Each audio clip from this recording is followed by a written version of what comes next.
শুনছিলেন শিরোনামগুলো, এক নজরে খেলার খবরগুলো আপনাদেরকে জানিয়ে দিলাম। আর আমাদের সঙ্গে অতিথি হয়ে আছে, আগেই পরিচয় করিয়ে দিয়েছি, সাইফুল বারী টিটু। আমরা কথা বলতে চাই নতুন উচ্চতায় নারী ফুটবল, সেই বিষয় নিয়ে। আপনারা জানেন যে নারী এশিয়ান কাপে বাংলাদেশের শেষ গ্রুপ ম্যাচ আজ। হতে পারে আজই শেষ টুর্নামেন্টের শেষ ম্যাচ বাংলাদেশের জন্য, আবার হতে পারে বাংলাদেশ নকআউট পর্বেও যেতে পারে, যদিও সমীকরণটা অনেক অনেক কঠিন। আপনারাও চাইলে অংশ নিতে পারেন, ফোন করতে হবে স্ক্রিনে দেখানো নম্বরগুলোতে। আমাদেরকে যে কোনো প্রশ্ন অথবা মতামত আপনারা শেয়ার করতে পারেন। সাইফুল বারী টিটুর কাছে জানতে চাই যে আসলে নিশ্চয়ই আপনিও টেকনিক্যাল ডিরেক্টর হিসেবে ছেলেদের ফুটবল যেমন আপনাকে দেখতে হয়, মেয়েদের ফুটবলও আপনাকে নজরে রাখতে হয়। মেয়েদের এই দলটার পারফরমেন্স এবং অংশগ্রহণ এশিয়ান কাপে দুটো আপনাকে আসলে কোন জায়গায় কেমন ফিল দেয়, সেটা একটু প্রথমেই জানতে চাই।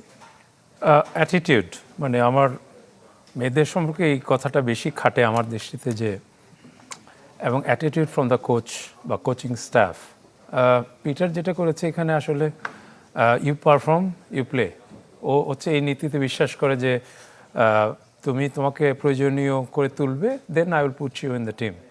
তো এই এনভায়রনমেন্টটা এক্সাইটিং একটা কম্পিটিটিভ এনভায়রনমেন্ট টিমের মধ্যে, যেটা আমরা অনেক দিন ধরে দেখছি।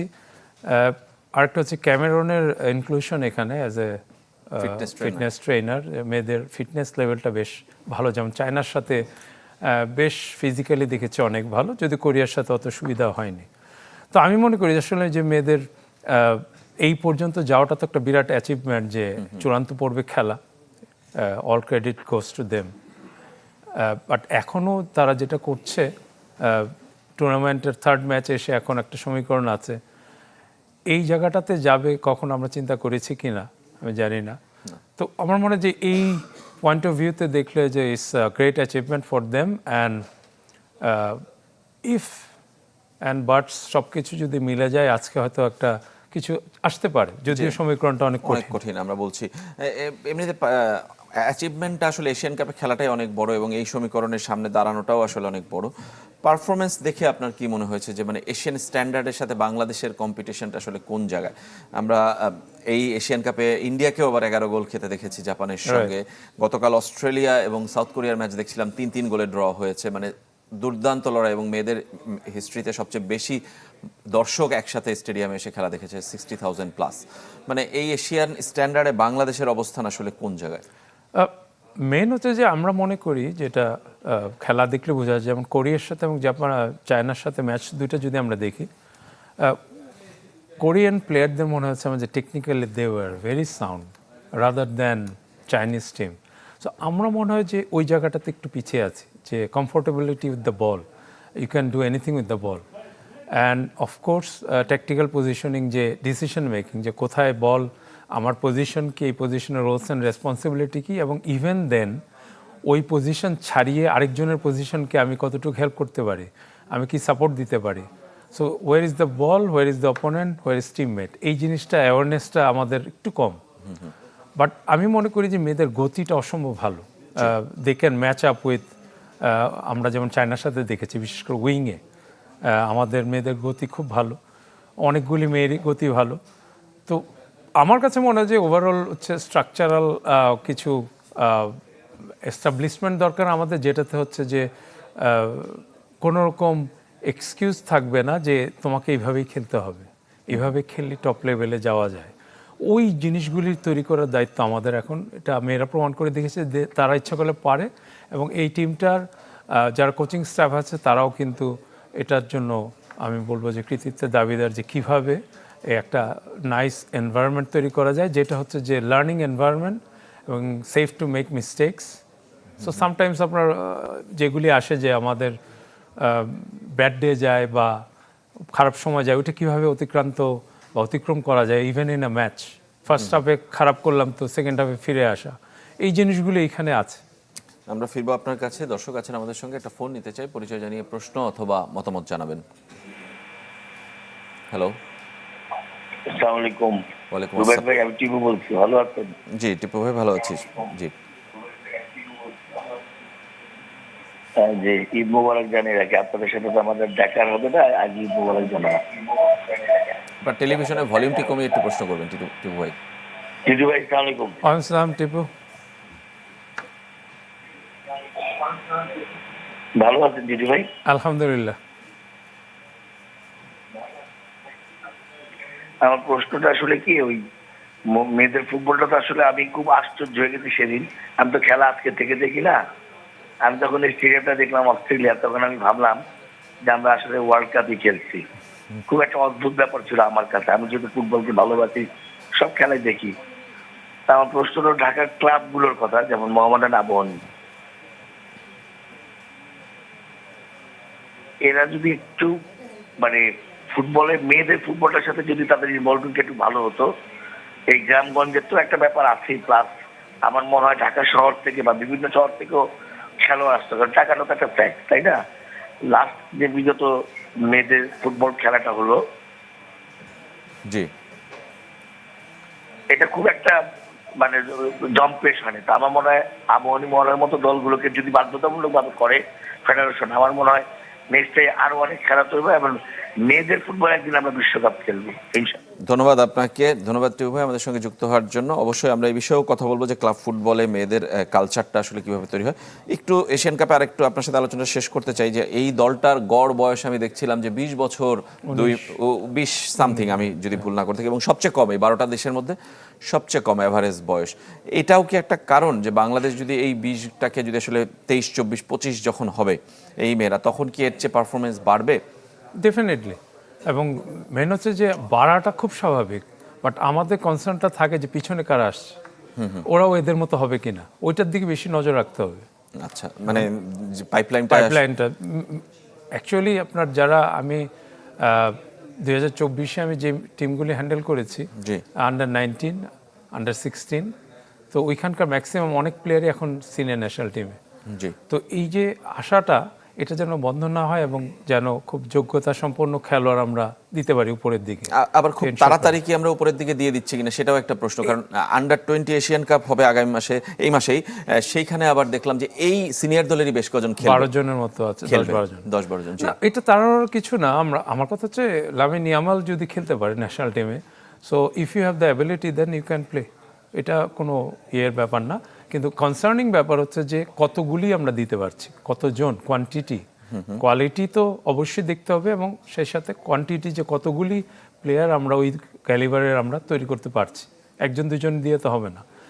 আর অনেকগুলি বয়সে খেলতে পারাটা একদিক দিয়ে আমি মনে করি পজিটিভ, যে আমরা সাধারণত যারা খুব ভালো প্লেয়ার, আমাদের মধ্যে যদি কোনো একটা ভালো প্লেয়ার থাকে যে ইজিলি আমাদের সাথে ভালো পারফর্ম করতে পারছে, তখন ও রিয়েল টেস্টটা আমাদের দিতে হয় উপরের দিকে দিয়ে, যে ওইখানে গিয়ে ও কী করে, ওইখানে গিয়ে ও চ্যালেঞ্জড হবে, দেন হি উইল লার্ন মোর। আচ্ছা, আর আমাদের লেভেলে থেকে গেলে আর শিখবে না। তো ওই জিনিসটা আমাদের একদিক দিয়ে ভালো, যে টপ লেভেলে খেলে তাদের আসলে এমনিতে আপনি যেহেতু টেকনিক্যাল ডিরেক্টর হিসেবে আছেন এবং মেয়েদের অনেকগুলো দলকেও আপনি দেখাশোনা করেন, মানে পাইপলাইনটা আসলে কেমন মনে হচ্ছে আপনার কাছে? আমরা তো পাই খালি বিভিন্ন জেলা থেকে কিংবা একদম রুট লেভেল থেকে, এবং মেয়েদের ফিজিক্যাল কন্ডিশন বলি, নিউট্রিশন বলি, খুবই পোরেস্ট অবস্থায় তারা আসে। মানে সেইটাও কি একটা চ্যালেঞ্জ কিনা?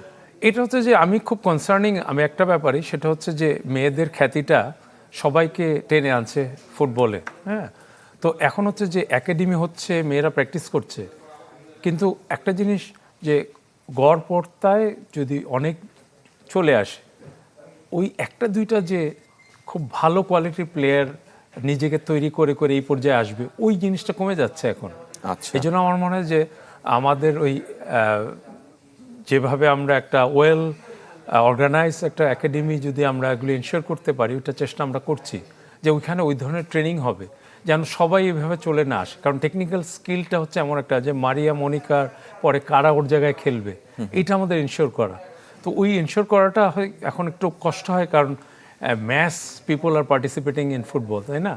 সো এখান থেকে একদম সহজে চোখে পড়ার মতো প্লেয়ার বের করতে অনেক সময় কষ্ট করতে হয়, এবং বেশি প্লেয়ার নিয়ে আপনার কাজ করলে দেখা যায় অনেক সময়, আগে যেমন ইন্ডিভিজুয়াল প্লেয়ার তৈরি করার ক্ষেত্রে অনেক পাকা জোহরি বলি আমরা যারা কাজ করতেন, এখন তো অনেক প্লেয়ার, বিশেষ মেয়েদের টিম এখন ভালো করাতে কিন্তু সবার আগ্রহ, বাবা মা সবাই বলে যে তোমরা ফুটবল খেলো বা যাও।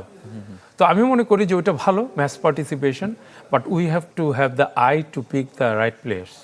আচ্ছা, মানে সেই জন্য আসলে বিএফএফ এর মানে উদ্যোগটা কি কিংবা ভবিষ্যৎটা কি সেটা?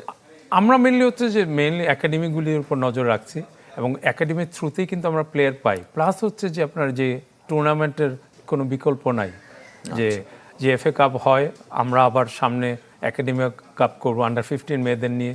তো এই জিনিসগুলি আমরা ওইভাবেই কিন্তু প্লেয়ারগুলি বা ট্যালেন্টগুলি আমরা পেয়ে যাই। তারপরে আমার মনে হয় যে কিছু না কিছু জায়গায় রয়ে যায় ট্যালেন্ট, ওটা যেন আমাদের ব্লাইন্ড সাইডে না যায়, ওই চেষ্টাটা আমরা করার চেষ্টা করছি যে কীভাবে আনা যায় সামনে। দর্শক প্রশ্ন করছিলেন যে আবাহনী, মোহামেডান কিংবা প্রিমিয়ার লিগের, পেশাদার লিগের শীর্ষ দলগুলো যদি আসলে মেয়েদের জন্য দল করতো তাহলে কি আসলে আরো কম্পিটিশন হতো? মেয়েদের লিগে যেমন মেয়েরা উপকৃত হতো আর্থিকভাবে, ঠিক তেমনি ওভারঅল উইমেন্স ফুটবলও নিশ্চয়ই এগিয়ে যেত। অফকোর্স, এবং এটা হচ্ছে যে ফিফাই আমাদের যে আমরা স্ট্র্যাটেজি যেটা লঞ্চ করেছি 4 বছরের উমেন্স স্ট্র্যাটেজি ফুটবলের, তো ওইখানে ফিফার সাপোর্ট থাকার কথা, ক্লাবগুলিকেও লিগকে সাপোর্ট করছে। তো ওই হিসাবে আমি মনে করি যে প্রত্যেকটা ক্লাব ওরকম কম্পিটিটিভ লেভেলে যদি না আসে তাহলে কিন্তু ওই লিগটা 1 মাসের 1.5 মাসের লিগ দিতে হবে না, it should be a longer league. এবং ওই কম্পিটিটিভনেসটাও থাকতে হবে, যেমন বিসিএল এর কম্পিটিটিভনেস একরকম, বিএফএল এর অন্যরকম। তো ওইটা এনশিওর করতে হবে যে টপ লিগে মেয়েদের যে হাই কম্পিটিটিভনেস আসে এবং ফরেন প্লেয়ার আসলো, ওই ধরনের একটা এনভায়রনমেন্ট দিতে পারলাম, খেলে যারা মজা পাবে, দর্শকরা দেখিয়ে মজা পাবে, ওই জিনিসটা আমাদের মানে এনশিওর করাটা খুব জরুরি। আমরা চেষ্টা করছি, কিন্তু এটা অনেকাংশে নির্ভর করবে ক্লাবগুলির উপর, তারা কতটা আগ্রহী যে তারা ওই ধরনের টিম করবে।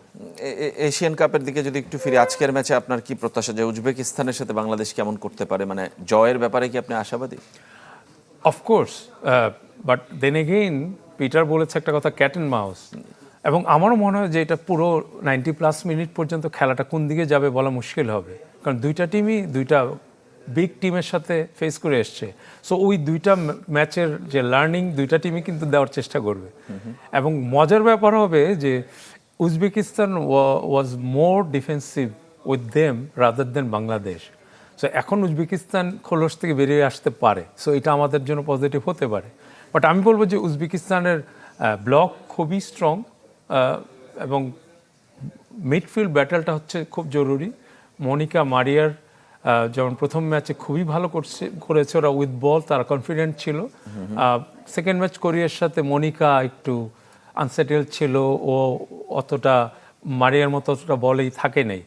এবং এখানে হচ্ছে যে আপনার নিউমেরিক্যাল সুপিরিয়রিটি ইন দ্য মিডফিল্ডেরও একটা ম্যাটার করবে। উজবেকিস্তান অনেক সময় 4-3-3 বা 4-1-4-1 খেলে 3টা মিডফিল্ড থাকে। সো আমরা যদি হাই প্রেসিংয়ে যাই, দেখা যাবে মনিকা যাচ্ছে হচ্ছে তহুরা বা যে স্ট্রাইকার খেলবে তার সাথে, তখন মিডফিল্ডে আবার ওই 3 vs 2 হলে আমাদের জন্য মুশকিল। এবং উজবেকিস্তানের মিডফিল্ডের প্লেয়ারগুলি ভালো। আমরা আরো বিশ্লেষণ করার চেষ্টা করব এই ম্যাচ নিয়ে একটা ছোট্ট বিরতি থেকে ফিরে আসার পর। ক্লেমন বিয়ন্ড দ্য গ্যালারিতে সঙ্গেই থাকবেন।